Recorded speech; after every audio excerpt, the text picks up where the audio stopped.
ఓం జగన్మాత నమో నమ. మనసులోని రాగద్వేషాల గురించి చెప్తున్నారు దేవి భాగవతం.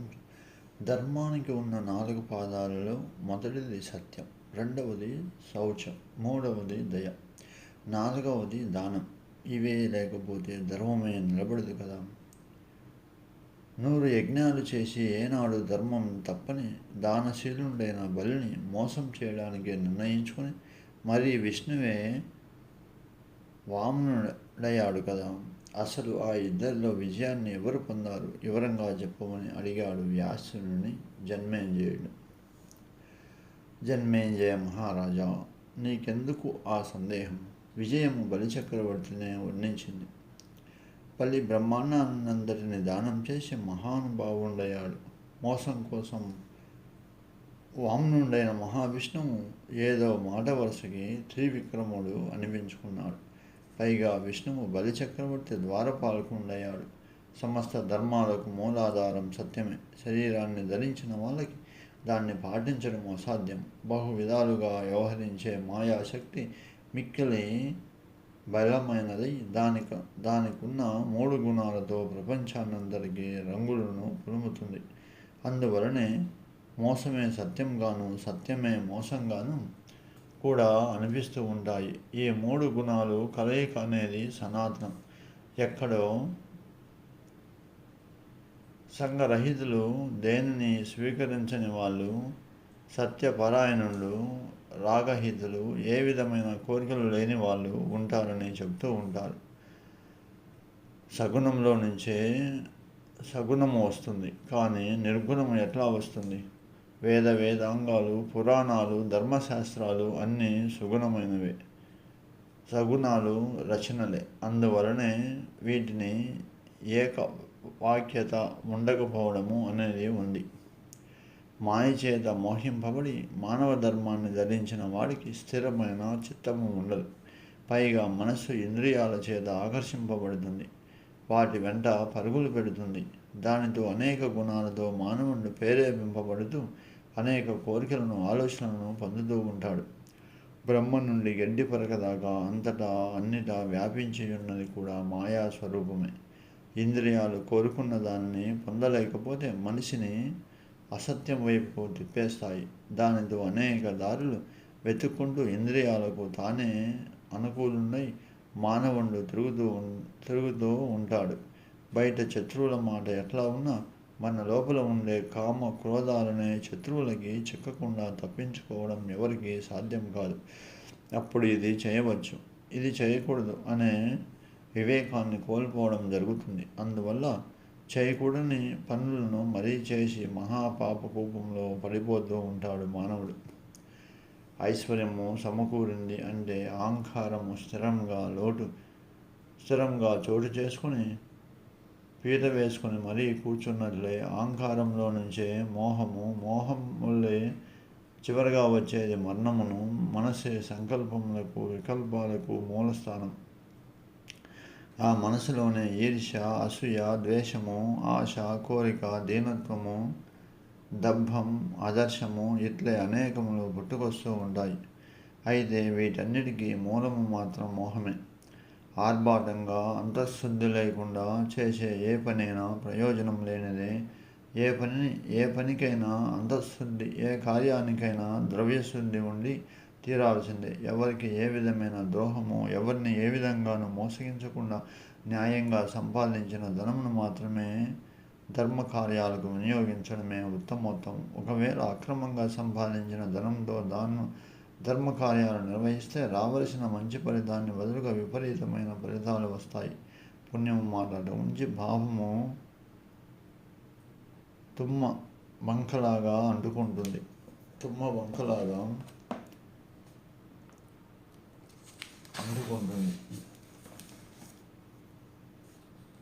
యజ్ఞం దగ్గర నుండి ఏ చిన్న పనైనా చేసేవాడికి, చేయించేవాడికి కూడా విచిత్రమైన మనసు ఉండాలి. దేనికైనా దేశ, కాల, క్రియ, ద్రవ్య, మంత్రశుద్ధులు ఉండాలి. యజ్ఞఫలం లభించాలంటే మొట్టమొదట మంత్రశుద్ధి ప్రధానంగా ఉండాలి. త్రిగుణాలతో కూడిన మానవుడు ఎప్పుడూ స్వార్థపరాయణుడై ఉండడంతో శుభాశుభాలను గురించి ఆలోచించడు. ప్రజాపతులు, దేవతలు, రాక్షసులు అందరూ స్వార్థపరులే. పైగా వీళ్ళకి పరస్పర విరోధం కూడా. వేద నిర్ణయము ప్రకారం దేవతల సత్వగుణము వలన, మానవులు రజోగుణము వలన, రాక్షసుల పశు పక్షాదులు తమోగుణం వలన పుట్టారు. గుణాలకి ఎలా విరోధం ఉంటుందో వీళ్ళ మధ్య అట్లాగే వైరం ఉంటుంది. అందువలనే మానవులు చేసే తపస్సులకి దేవతలు ఎప్పుడు ఏవో ఆటంకాలు సృష్టిస్తూనే ఉంటారు.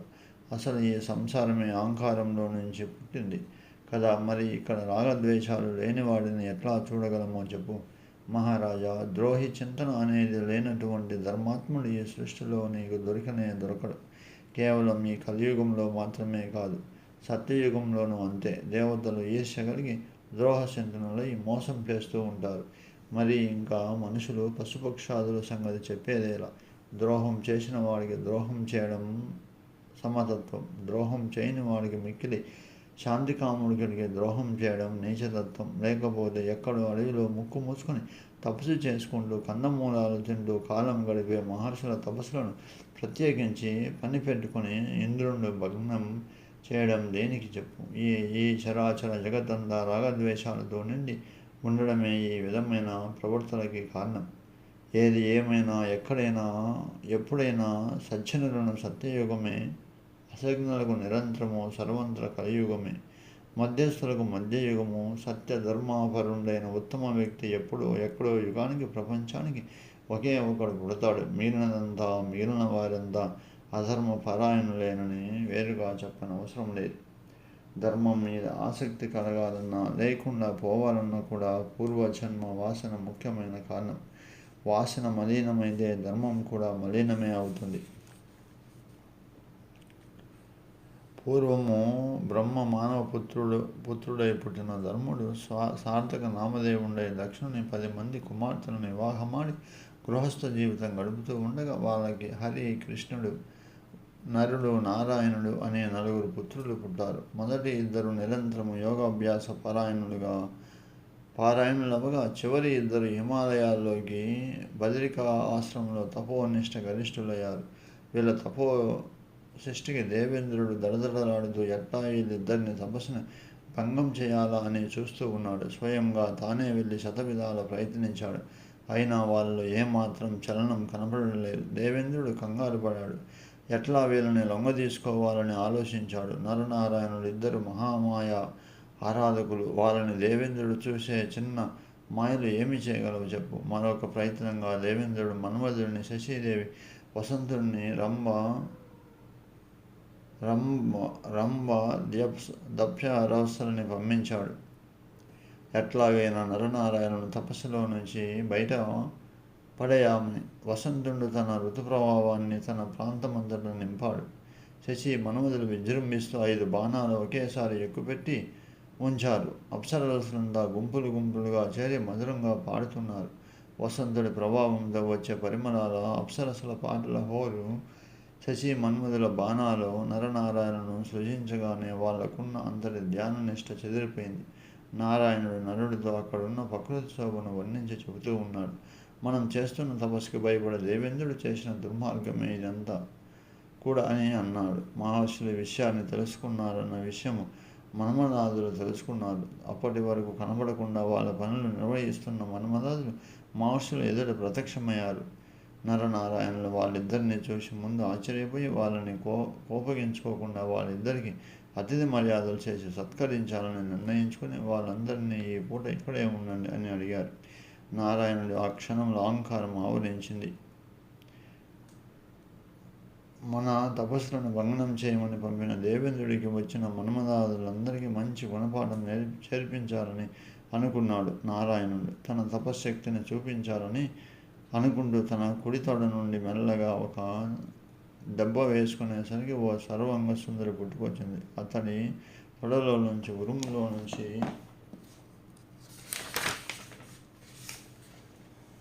పుట్టడం వలన మహర్షి ఆమెకు ఊర్వశి అని పేరు పెట్టారు. జగన్మాత. ఓం ఆది పరాశక్తి దేవ్యే నమః. జగన్మాత.